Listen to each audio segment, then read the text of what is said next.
The Theme Park at the End of the World. Written by Eric R. Asher. Narrated by Saskia Maarleveld. Chapter 1. Ellie smiled and walked through the queue for her favorite ride. It didn't matter how many times she'd been on it, or the strange looks she got from some of her coworkers for staying after her shift to enjoy the short lines.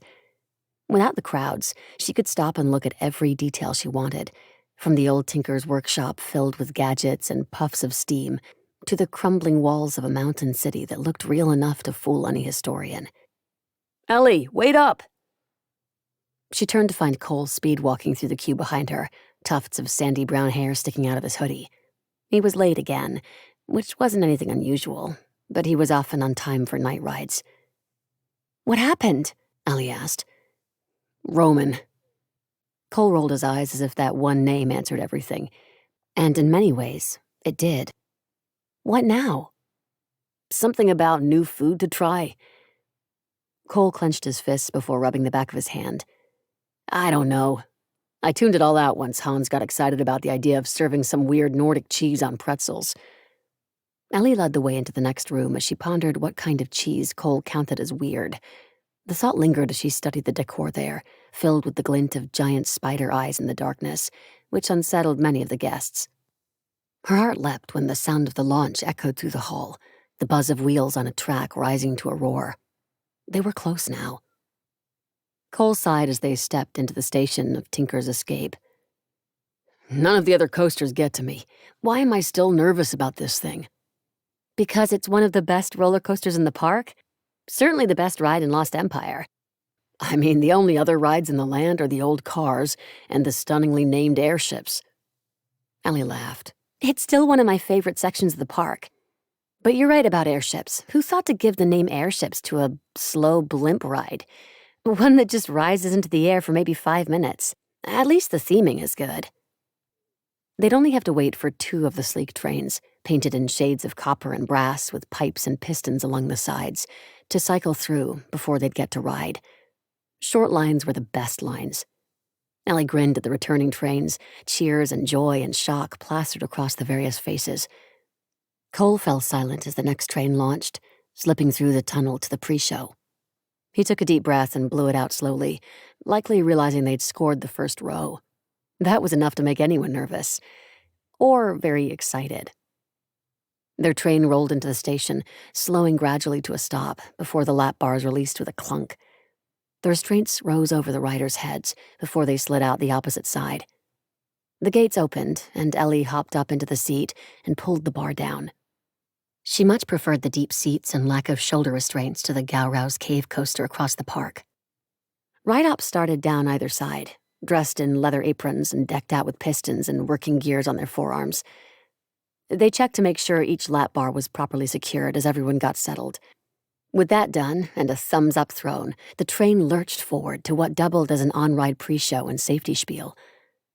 The room looked much like the Tinker's workshop from the queue, but larger, with a sliding door off to the side that shook and appeared ready to splinter as some unseen force pounded on it. The boom alone was intimidating in that space, but the ride-ups added so much more. Kevin ran onto the scene in chunky, ancient-looking boots. Tall and lanky and fully geared up in a leather apron weighed down with tools, he gestured wildly to the guests as the train slowed to a stop. "You all made it this far. Can you hear them? The guards are getting close now. Keep your fingers and anything else you'd like to keep attached inside the vehicle. Hands up, head back, bars down. Hold on to your butts." Ellie waved at Kevin. "How can we hold on to our butts if we— Eee!" She caught his smirk as he hit the button for the launch, and Ellie howled with joy as the train shot forward, exchanging the workshop for the absolute darkness of the launch tunnel. The dim flicker of fire to either side gave them the only warning of a turn so sharp it felt like they'd fall out, pinned down only by the lap bars. Slamming back into their seats, they dove again, only to repeat another intense left turn. The next few elements blurred together, often called a spaghetti bowl, so tangled was the track. Every turn tried to throw them into the air as Ellie reached for the sky and Cole's knuckles whitened on the lap bar. They soared into another tunnel, a straightaway with guards standing by, swords and halberds outstretched as if to strike down the escapees. The second launch hit, An explosion of speed shot them all forward, screaming as it slammed them into the side of a top hat, pointing the nose of the train skyward before cresting above the ride's facade, showing them the dying light of sunset over the park before plunging down a near vertical drop on the other side. A shallow turn followed, but at speed it crushed her back into the seat, and Ellie squealed as the track inverted, hanging them upside down for an impossible length of time.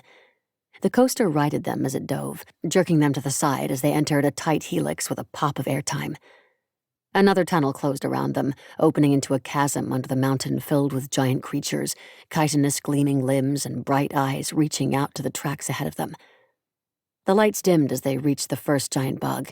Then everything went black. Light returned a second later, once they'd passed into a tunnel, revealing the heartline roll they now faced. Cole shrieked.